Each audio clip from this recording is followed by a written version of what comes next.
Hey guys, this is Sean. So this video is going to be about tips for beginners. I'm going to be just going over some of the things that I wish someone had told me when I was beginning, and just some of the things I think you need to know. So these are not by any means a guide or a definitive way to do things. In fact, a lot of them go against doing things a definitive way. And it's more just things to keep in mind on your path, so you don't fall into some of the traps that a lot of us do. And then after I do some of my tips, I'm going to go into just some thoughts about some of the things that are commonly said or heard about in our community, and just my thoughts on that. And then we'll wrap it up.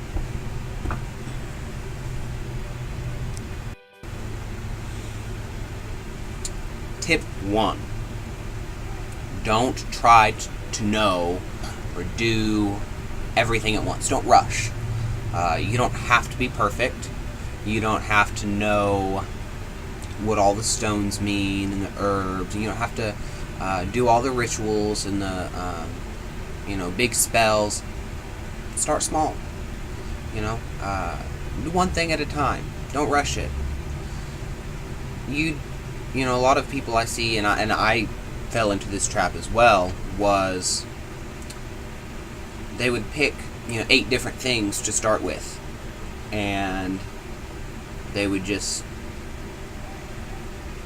it loses focus, because you can either be mediocre at 10 things, or you can be extraordinary at one thing. And I think while being extraordinary or mastering something should not be your goal, you get a lot farther when you just choose one thing to start with and then slowly add to it as you're comfortable. I think that's a really good tip. Keep it simple. That's tip 2. Sort of ties in with tip 1, but it's a lot more of the one thing at a time and not overdoing it. Again, with the rituals, a lot of people, when they think of a ritual, they have all these different tools and ingredients and everything, and you don't have to have that right off. That's the goal. Get there, but start with, burn some incense and carry a stone with you. Pick one thing. For instance, when I started and I finally learned to take a step back and just do one thing at a time, or learn one thing at a time rather, that if I just chose one from each, like when I did what I chose for my divination was tarot, and that was my one thing, and I'm still learning tarot. I'm getting better, but I'm still learning it. I'm not going to add, other forms until I feel comfortable with my progress in tarot. And while I'm good, personally, I don't know if I'm good or what, but I think I'm good. So, but I don't know that I'm so good that I can add something else, because I'm easily confused. And I think a lot of people are, maybe not to the extent that I am, but everybody has a bit of being able to overdo it. So I chose divination, and then for spell work, you can choose something like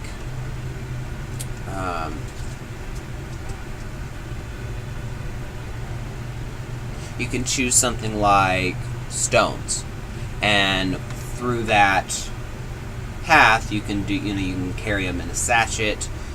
You can put them on your altar and learn about crystal grids and start to learn the different properties of some of the more common stones. And once you get a solid foundation, you can add something like crystal magic. You can add something like candle magic, and that that would be sort of learning the different ways to dress a candle and to use them in rituals and all of that. And of course, all of these will tie in, and I'll go into those at a later date, how it all interconnects, and you can use them together, often in rituals, but how they're just innately interconnected. Yeah, you can use candles in so many ways, but the idea is first you start with the crystals and you get a solid foundation in that to where you're comfortable with where you're at, and then you add candle magic, and then you add herb magic, and then you can add runes or sigils or whatever the case.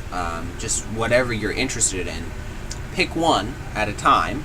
Okay, you can write down all these others. Just pick one at a time and go with that. Get down. Oh.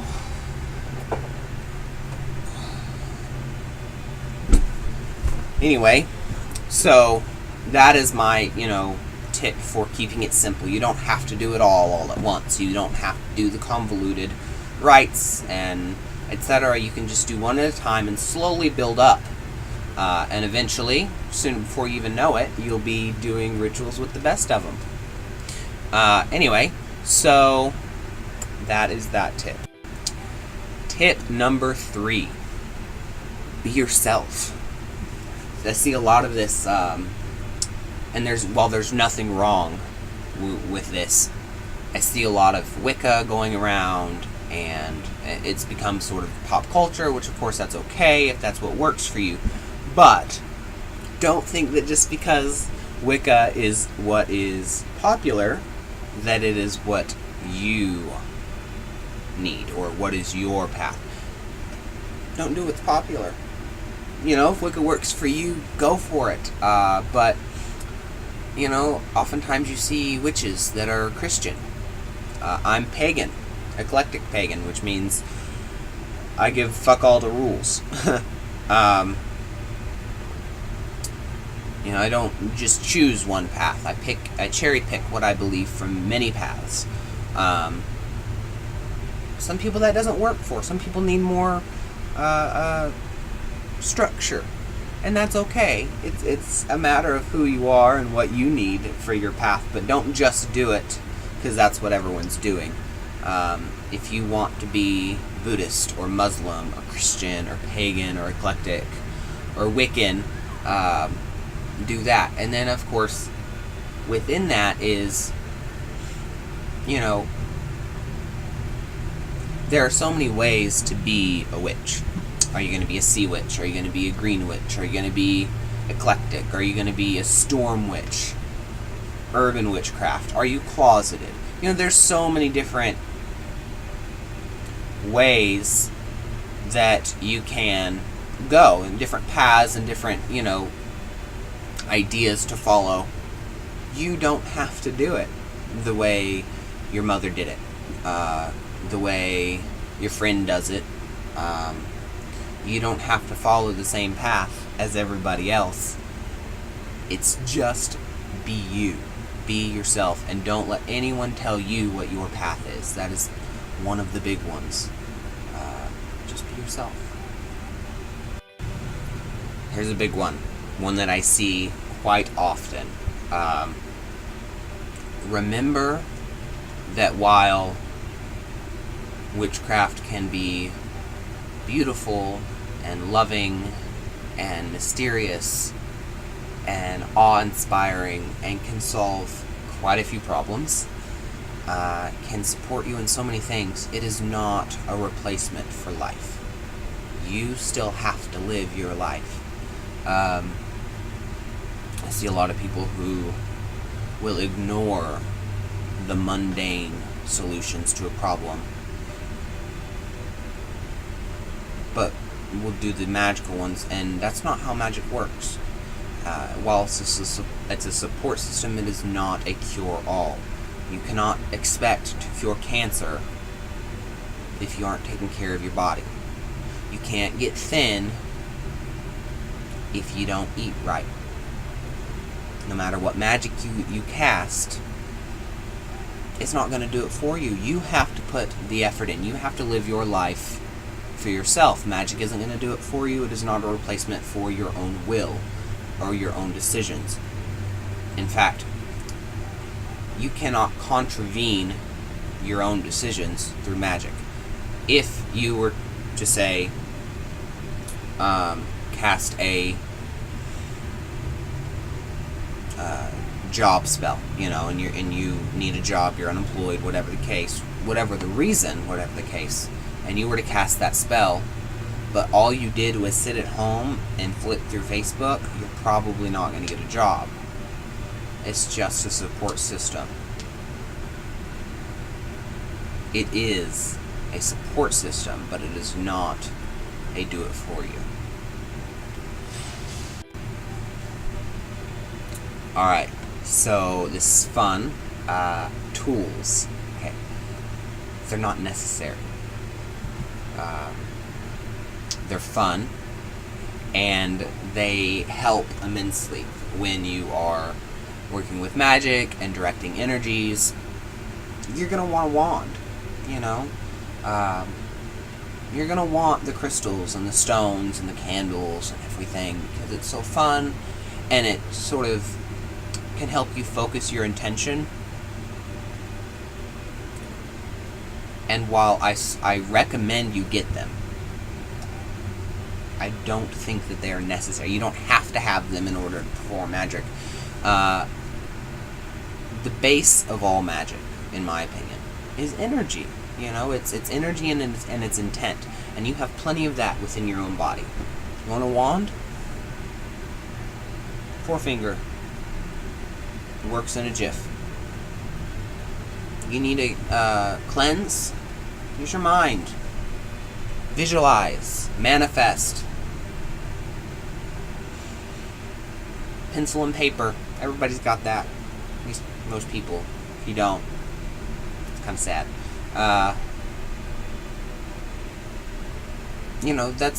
That's okay. I've used a pen for a wand. In fact, if you're a writer, you can use a special pen, whether it be something you've, decorated a pen yourself, or it's a lucky pen. Write with it. It's a wand. It's directing your intent into a paper. Paintbrush. Like I said, your forefinger. Go out to your yard, below your tree. Literally any stick will work. As long as you put your energy in it and your mind to it, you can do anything.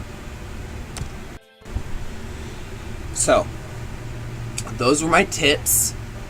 We're going to go into just some personal thoughts that aren't really tips, but just things that I had on my mind that I thought this would be a really good place to put them. A lot of this is going to be about, I'm not going to say black magic, but some of the less positive, less well-known, less accepted magic. Cursing. When you think about cursing, I often think about a really good time. No, I'm just kidding, but it's a fascinating idea. It's a fascinating idea that this person that's done you wrong, you can do them justice, or what you would call justice. You can retaliate.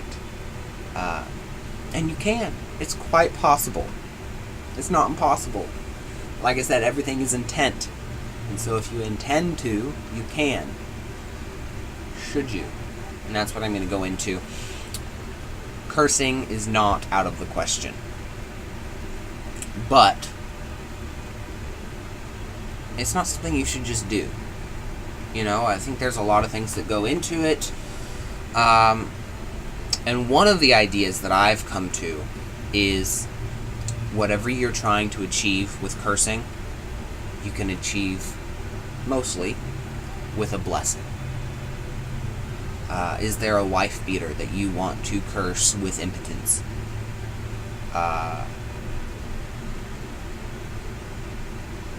how about instead, don't curse him with impotence. Bless him with self-awareness. Bless him with sobriety. Bless him with self-respect. Respect for others. Respect in general. Bless him with the things he's lacking. And while I don't know that that will force him to see it, to do those things, although it very well could if you gave it enough of a kick. Mostly it's just going to encourage in his life events and thought processes that will lead to a bit more respect and sobriety. Putting him in the path of people who can help him. And that would take a bit of the negativity out of it. While I think cursing has its place, as it always has throughout history, has had its place. Yeah. That does not mean that that is the way that it has to be, and that there isn't another way to do it. I think blessing instead can be a really good way just to do that, and yeah. So then you've got to do a bit of soul searching when it comes to doing that sort of magic. What are your beliefs? Personally, I think I frown upon, in my own practice, doing things to people that I don't have permission to do, casting spells on people that I don't have permission to do. I think that it has its place, and that you sort of just have to do a situational, is it worth it? Is it right? Should I? Can I? Should I? Sort of coulda, woulda, shoulda. And, again, take into account, do you believe in karma? Some of us don't. I do. And if you do believe in karma, you sort of have to ask yourself, is what I intend to do worth the karmic backlash?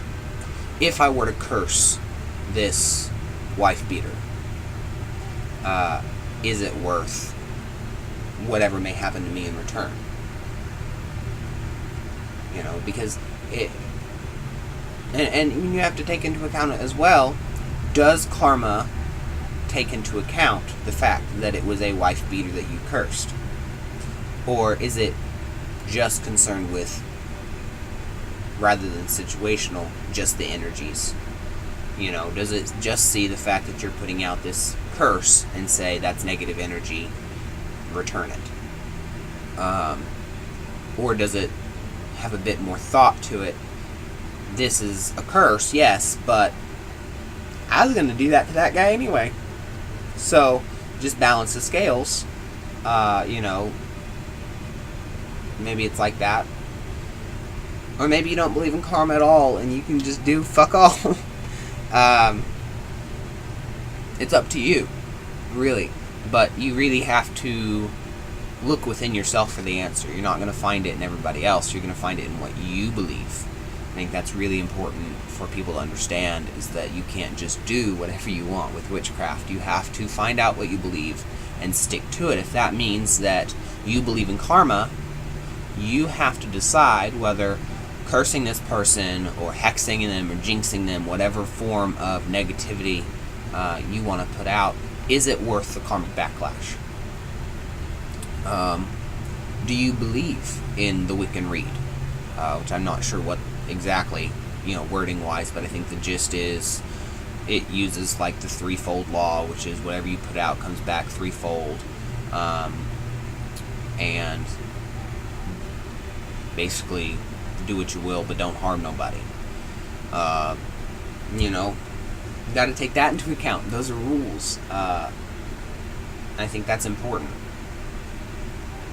So, that's an idea. Alright, y'all, so this has been tips for beginners and some thoughts from just things that had occurred to me while I was writing out the tips. And so this marks the end of the video. I really appreciate y'all watching. As always, subscribe and click the like button. I can always use more thumbs ups. I'm going to be doing weekly videos, so just check back for those, and I'll see you next time.